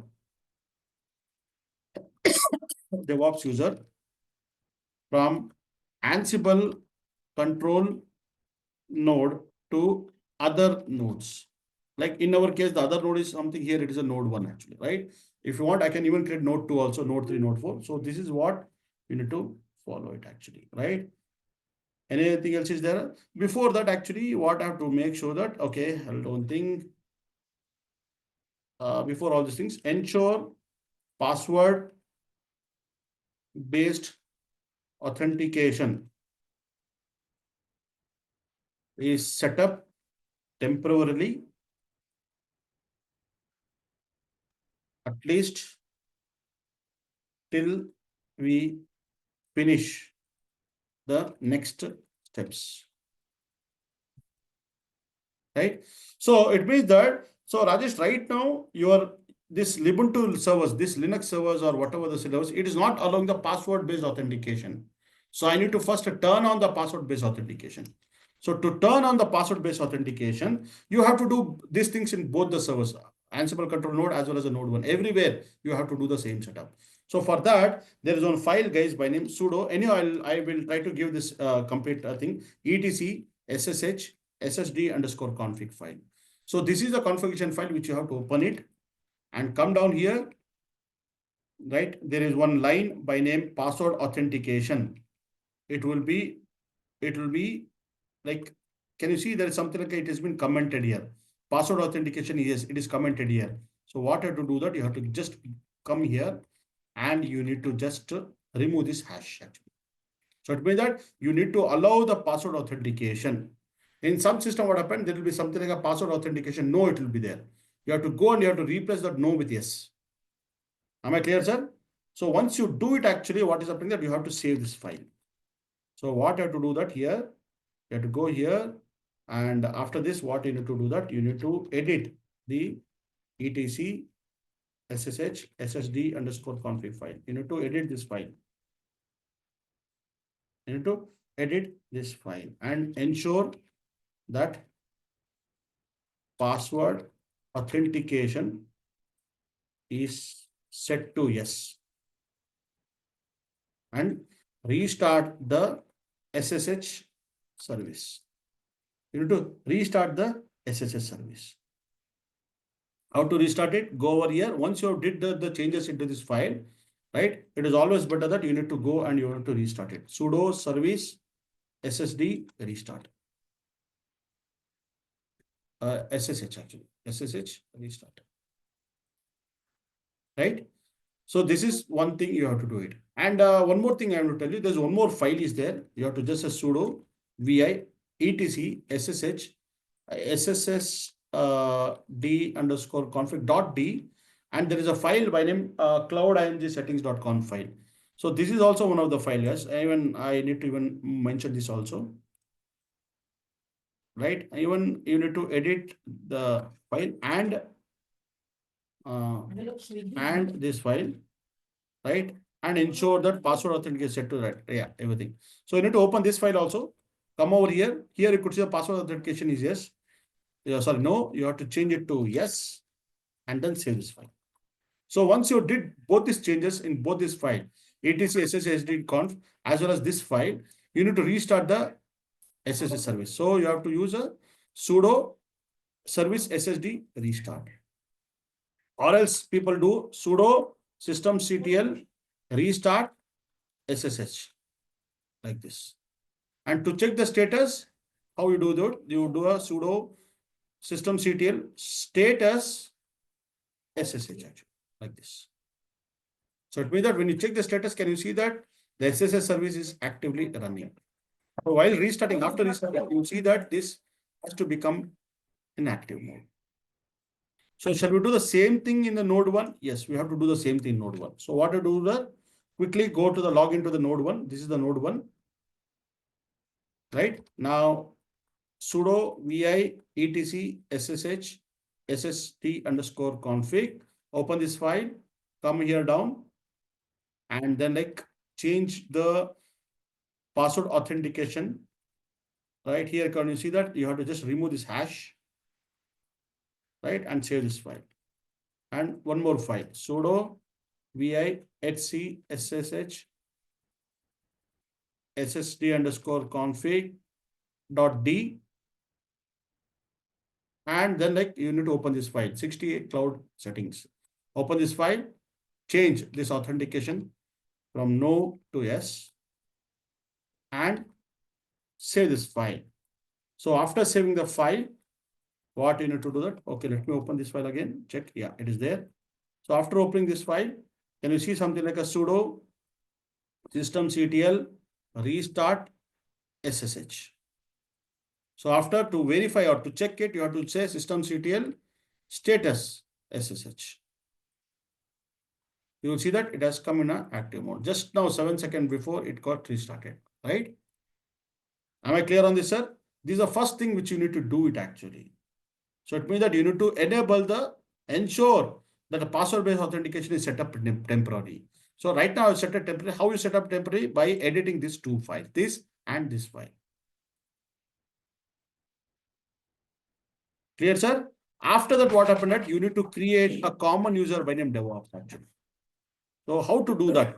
So there is a command. If you go to the Ansible Control Manager node, right, and just to do a sudo add user. Add user is a command actually. You can even use a user add, right? But add user is something like it is a wrapper where you can do many kind of settings while creating a user account. So I'll say sudo add user space, give the username like DevOps.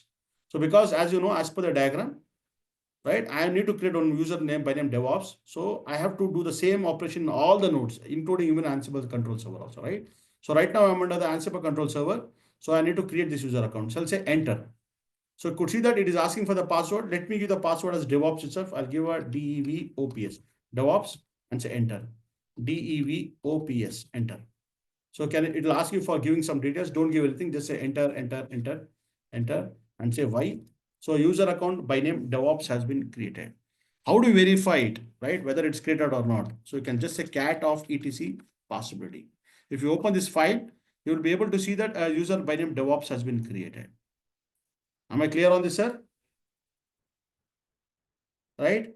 So will we do the same operation on node 1? Yes, sir. We have to do the same operation. Control and just say sudo add user, specify the username by name DevOps. You can give any name because we have chosen DevOps as a common user, right? And then like give the password DevOps, enter, enter, enter, enter, give say Y, and say enter. So you have created a user by name DevOps actually, right? So what is the command you use, guys, for creating a user actually? If you come here, you need to create a user account. So what you have did here, so here, what have you done? You have used a sudo add user and specify the DevOps, right? And after this, what you have to do that? You need to grant administration permission for a DevOps user.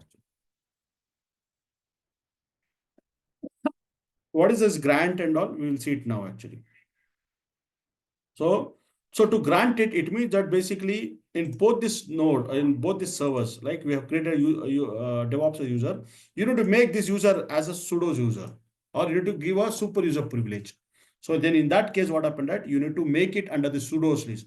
How to do it in a very simple way? There is a command as a sudo, and then you have to just say vi sudo and say enter. Come down here. So what you need to do, guys, if you come down here, can you see something like a percentage sudo? Yeah, here at the down, just add that username. DevOps username, space, give the same syntax of what you are seeing at the all is equal to all, colon all, close the bracket. And there's one more thing which you have to add it, something like no passwd, colon all. This is what you need to do it actually. So I'll just say Control X because it says that you need to exit, which you have to say Control X. I'll just say Control X. And then it'll ask you whether you want to save it. I'll say Y, yes, and say enter. So you've saved that content. So this is the command which is used for you to do any kind of a changes for a sudo user. So sudo vi sudo, right? So the same thing, do you have to do it in node 1 also? Yes, sir, you have to do the same thing. So what you will do that, I'll just say sudo vi sudo and say enter. Come down here. And can you see there's something like a percentage sudo? Yeah, below this, right, just enter this line. All, okay, I have to just maintain the syntax. I have to just align. All is equal to, open the bracket, all, colon, all, close the bracket, and you have to just add one more thing. What's that? PSSWD, colon, all. Like that. And I'll say Control X, and I'll say Y, and say enter. Right? In the Ansible control node, as well as node 1, you added or you made the DevOps as a sudo user. So you made the DevOps as a sudo user. Am I clear on this, sir? Now, how to verify it? Because I created a user account by name DevOps now. Shall you log into shall I switch to the DevOps user? Yes, let me switch, sir. So what I will do for the switching, I'll do a sudo su hyphen. I'll give the username by name DevOps and say enter. It is asking, see, you could see that I'm able to log into the DevOps user, right? And then if I do a sudo apt update. See, if I execute this command, whether the DevOps user is able to do this operation, yes. See, without any password, it is able to do this operation. So that's the reason what happened, guys. If you have carefully understood that, let me exit out and let me do a sudo vi sudo. If I do it, so why I added this possibility string? Because that why I added this possibility string? Because that whenever you're trying to do a switch to the DevOps or whenever you're doing sudo apt update, right? It will not ask any password at all. Say for example, assume that okay, I will remove this one. I'm just remove this no password. So I'll remove these things, right? And I'll just say Control X, Y, and enter. So now you see the behavior. Now when I do a sudo switch to the DevOps user, see it is asking for the password. Now, okay, anyway, it is not asking. If you do a sudo apt update, let's see whether it works or not. See, it is asking for the password. So what is the password? I have to give the password as DevOps. Then the sudo apt update will work. It means that here, when I'm trying to do sudo apt update, it is asking for the password itself. So I don't want the password to be asked. It means that automatically it has to run that command, right? In that case, what happened, guys? You need to do a sudo vi sudo, open it, and then come over here at the down, and then like you should be able to add this string actually. What is it? No PS system. Right? And save this file. Control X, Y, and Z. Is it fine, guys? So, guys, I need some more time to continue it, but I think that we have already crossed more than 1.5 hours, right? I think better to stop it now. We will continue from here itself. It means that still the setup is not done, right? So it means that the user account has been created, it has been added to the sudos and all, right? Now the next point is that to create a keys and all, and to check whether the user DevOps is able to whether this Ansible server is able to ping to this node or node 2 with the help of a DevOps user or not, right? All such things we are going to continue from tomorrow onwards. So what would be our tomorrow's topic would be that we will next day topic.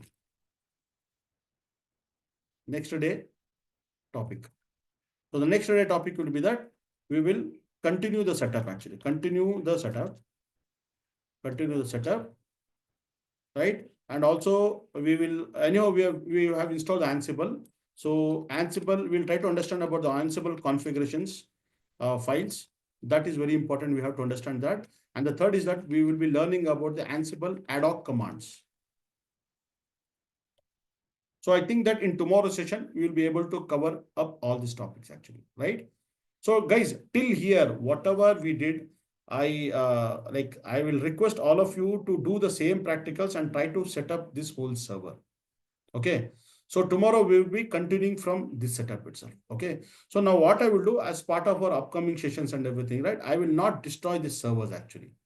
So I will try to make it in a stop state. Right now it is running state. So I'll try to click both this actually, and then you can see that instance state. I will just do a stop instance and I'll just stop these instances so that tomorrow when I come back here, I will make it again. I'll start these instances and then I will try to log into the system and try to do all other further setup. I'm going to continue.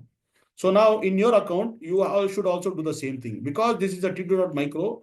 It will not really take much of your bill actually. If you are in the free trial, everything will be free. It means that if you're using these two servers, you can make it to stop and the whole 1 month you can practice. It means that every day, whatever the classes which I have to complete, right? On that day session, right, you have to go and you have to log into your AWS account, start these machines and try to do the same practicals. So if you do then and there itself, what happened, you will learn effectively. So right now you can stop these instances. I have stopped these instances and then like tomorrow I will try to log in again and I will start it and I will proceed further.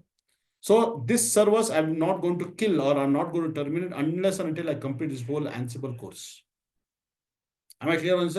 The same thing, Rajesh, if you have written in Azure, there in the Azure, you could have chosen something like a standard B1S instance type, right? So if you use a standard B1S, that also can stop it and you can start it whenever it required actually. And that is also under the free trial eligibility. It will not cost you that much. It is almost free of cost, right? So in that case, guys, you need not to worry about the billing part actually. This is only for Ansible, not for other things. So if say, for example, if you're using something like where you are creating a Kubernetes cluster, you're creating a lot of servers actually. So for the Kubernetes, you need larger, big servers, and that big server are not under the free trial. It will be billable. So what you can do is you have to create the servers, install all the Kubernetes, practice, and after the practice complete, you need to destroy it so that the billing will not billing will you will get a very limited billing only for that hours what you spend. If you just stop it and keep it, what will happen that will unnecessarily cost you the storage and all, and a lot of bill is going to come, right? So don't do that. Whereas in case of Ansible or in case of Jenkins and all, we can keep it in a stop state because you're using the instance of very low configuration. You're using it actually, so it doesn't really cost you that much bill, right? So guys, I hope that today you understood today's thing, whatever I covered so far. I would expect you to practice the same thing by tomorrow at least, right? Or if not tomorrow, another within 1 or 2 days, you should be able to set up the whole thing and you should be ready with your setup. The whole Ansible setup, you should be there in your account actually. Am I clear, sir? Any questions so far? No? Okay, thank you guys. Let me stop. Yeah. Puneet, any questions you have? No, sir. Right. We are not yet completed, guys. Don't worry. It's because I could have continued, but I know that it will take another 20 minutes more. So I don't want to really, drag more than 11 actually. It will be too much So actually. setting So up the Ansible is only the tedious task. no, it is not even tedious. What, See, like manual thing, like Ansible is said to be yeah. like automated, but in the beginning it's like so tedious, like all those things, password authentication, all. Yeah, yeah. But as I said, right, in the real time, we are not even doing this much also. Everything is in automated script. You will run the script, everything will be taken care by the script actually. Okay. Okay. That also you need to understand, you need to learn about that also later. How we can automate so that everything will be run, everything can be done, everything through the Python or through shell script. Basically, we write a Python script and we run it actually, and that will create the servers. It'll try to install the Ansible, it'll try to configure, it will create a user accounts, all public key, private key will be generated, copying of the public key, everything private public key will happen from your node, from Ansible to the node 1 or node 2. All the setups will happen. Those are something standard procedure which every organization have it. So that is a full automation only, right? Why they do it? Because it is not only your team will be using Ansible. There are many other teams are there who will be using Ansible, right? Who need to have a setup of their own Ansible servers, right? Or else in an organization, they might be using one standard big Ansible server where all the teams will be using the same Ansible server, like how we use Jenkins server, because Jenkins, something we call a unified Jenkins server, where you'll have a very big, large Jenkins server in your organization, where all the teams will be using the same Jenkins server for achieving all CI/CD pipeline integration and deployment, deliverables deployment, right? Same thing, Ansible. It's not like that. Only every team will have their own Ansible. So it's not like that. You will have one standard big Ansible server itself in the organization, where not only your team, multiple teams across the organization will be using the same Ansible. In that case, what happened? That they will try to maintain everything really very standard way. Why? Because that suppose assume that my team needs an Ansible to use it. So I need not to really set up. I will check in my organization, is there any ready-made Ansible service already there, or some standard Ansible service already been configured? Yeah, it is there. Then what is happening that I will go and I'll ask the person who is actually managing that Ansible server. Some DevOps team will be there, will be managing it. So I'll go and ask that I need the Ansible server because I need to apply all this configuration for my server. Then you will say that, okay, please add on all these nodes. What are the node 1, node 2, node 3 is there, right? Whichever nodes which you need, you add on it. How to add a node?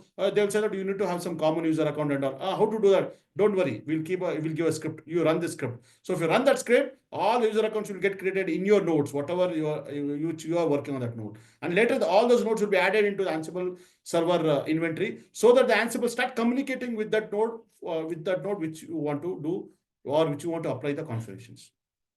Am I clear on this, sir? So it Yeah. means that it is something like a very standard process which they manage it actually. So Rajesh, we need to learn Python also for this scripting. Sir, Python is something, see, I will tell you, because we all are DevOps engineer or cloud engineers, right? We are initially learning about all these DevOps tools and technology, right? But over the period of time, when you go into the organization, they expect you to do an automation, and automation can only be done with the help of a Python or with the help of a Go language or some other language actually. So the most preferred language in today's time, where even DevOps team or the cloud ops teams are doing heavy automation at their workplace, is Python only. And many organizations, some organizations are using a Go language. So I would strictly prefer you to say that 2025, this year, the expectation from every company, wherever you apply, wherever you go, that you should know Python, at least DevOps Python. They will not expect you to be a kind of a developer. So developer will also use the Python. But where they use a Python, because when they're working on some framework like Django framework or pyramid framework or developing some huge application or everything, right? So the developer uses Python, right? So do you need that kind of a skill set for automating the DevOps related work? No, we don't need that much. We don't need that much where we need to learn about the framework and all. Then what level you need? You need to learn in a very basic level. Very basic level of Python coding is required. That you need to learn. And then use the same Python for doing automation for your day-to-day task. So what are the DevOps is required, right? So that's the reason what happened. Many people, they will start teaching the Python, not keeping in a perspective of the developer way. They'll keep in a perspective of the DevOps way. Okay, when a DevOps engineer has to do automation, all these days he was using bash shell scripting or PowerShell scripting. Now the organization saying that please move out. Don't use the bash shell scripting or Python. Move out and please start using Python, or please start using Go language. So in that case, you need to teach in that level where they can do an automation into their day-to-day work. Right? So it means that it will be simple only. Only you need to see when you're automating any task, guys, in for the DevOps, right? You see that hardly whoever is writing a Python code for automation, he might be hardly writing some 40, 50 or 60 lines of code, not more than that. If a developer is developing any application using Python, using some Django framework, you will see that he would have written some thousands of lines of code actually. Right? So do you think that the DevOps engineer sitting, he will start coding thousands of code? If that is the one he's doing, then why is he working as a DevOps? Let him move as a developer in it, right? So what we have to do that, guys, we have to only learn Python to that extent where we can use the Python programming skill sets, everything, for us to automate any job or any kind of an automation task which is in your DevOps or in the cloud actually. Am I clear, sir? So for that reason only, what you need to do that, you need to learn the basic art of understanding about how to learn the Python, right? All the basic skill sets, everything, right? And starting from Python basics to your variables and to the functions, to the models, and you'll be using various models. Like, for example, I want to do SSH connections from one node to other node using Python. Then you need a socket programming, right? You want to open a file. You need to use some file operation models or file operation functions. Operating system operation functions or models you have to use. So you need to know that what are the models which are available in the Python. So I need to use that Python, and then like I can do any automation. Say, for example, that if suppose somebody asks you that, okay, there is something like a Selenium framework is there. Through the Selenium framework, I need to run that Selenium test cases. So is there any way, Rajesh, where I can automate through Python? Yes, sir. You can even integrate the Python with the Selenium framework. So how it does, because there is some models are there which you can import. You can use the Selenium import model. And then like you need to follow some basic file operations for doing opening of the link and doing some operation and doing everything. So you can automate the whole thing to the Python. Same thing, whenever I want to do SSH connectivity from one server to other server, I can use a socket programming. Or I want to do some kind of a web API based connection. Yeah, you can use a web API based connection with the help of some Python models. So some basic things are required for you to learn all these things. So once you learn, once you understand, once you sit and start writing the Python code, just write some 10 or 15 or 20 lines of code, make it to run, then you'll get a tremendous confidence. So once you get that confidence, when you start involving in doing a lot of automation tasks by writing the Python script, then only the day will come that where you'll become a perfect Python. I mean, you'll be using perfectly, you will be able to automate it. The same thing in interview, you have to tell that I have automated all these tasks in my work actually. Then they will ask you, okay, whatever you have automated, can you write a code snippet for us? Let's see that like how much you know Python. So when you start writing the code, the interviewer will understand, okay, this fellow knows something on Python. He's very good at, okay. He has automated it actually. Then he'll cross question you some other thing. Then he will be very happy with your performance. I mean, he'll be very happy with your skill sets. So what happened right now in today's world, when you are applying for a job for DevOps or cloud or ML ops or any AI ops or anything, first, the main important that they will ask you that how well you are in Python. That's the first question will be asked. They'll not ask you that how much you know about Kubernetes, how much you know Docker, how much you know Terraform, how much you know AWS or Azure. That's all okay, that you need it. But first is that, have you involved in doing any automation task using Python or any other language? You will say yes. Okay. Then what you're using? How much you scale yourself in Python? Then why they're doing? Because that in their workplace, they need a person who knows very good in Python so that he can automate all the tasks, whatever is going on in their workplace. Right? So already, if suppose if in L&T there's a team is there who's managing some banking related project, right? They need a guy who can automate everything, whatever they're doing normally through manually or through executing some tools command. They want that everything to be automated through a Python. So they will be looking for a person who has already worked on Python and who also knows a knowledge on DevOps and who also knows a knowledge on cloud. So in today's time, guys, a person who is having these three combination, or at least is very strong in Python automation, he's the one who is ruling this DevOps work. He's the one who is actually ruling it. And trust me, guys, whatever the salary they ask it, they're going to give you. Same thing if you go and apply the job in Microsoft, or you go and apply the job in LinkedIn, or if you go and apply the job in Amazon, you know what happened? That they will take 7-8 interviews, level of interviews. All the interviews will be technical and all will be coding only. And if you're able to do everything, you say that whatever you tell me, I'm going to do everything coding in Python. Then like Amazon will take you, and you will not believe that they're going to give you the package of starting from 80 lakhs package, 80 to 1 CR or more than 1 CR. My friends are there who are already working, who are working in Amazon, who are getting almost near to 1 CR. And they all are working only on Python. Same thing with the Microsoft. I had one more group. I'm part of one more other group, DevOps group, where one of the guys is working in Microsoft Hyderabad branch. He's getting around 92 lakhs package actually. And his work is only on Python. So that's the reason what happened that you need to now make a choice that how you need to grow yourself, right? It means that you need to really put a lot of effort in learning this automation skill sets also. Am I clear, Puneet, and everyone? Yeah, Rajesh. Okay, sir. Thank you then. Like we'll meet tomorrow. Okay, same timing, 9 o'clock, and we'll continue from here. So now all the things, whatever you're learning, right, it will be very much interesting for you. Now it means that every day, every Ansible class, right, you will be learning a lot of new things every day. And you'll be exploring a lot of things actually. We'll be exploring a lot of things. We'll be learning it. We'll also be like doing a lot of troubleshooting also. It's not like that everything be smooth. Purposely I'll make mistake. And I'll say that this is what the mistake and this is how to fix the issue. So that's how what happened that you will be able to understand how exactly in the real time this Ansible is used actually for the deployment or for the configuration management. Clear? So thank you guys. So we'll meet tomorrow. Let me stop the recording.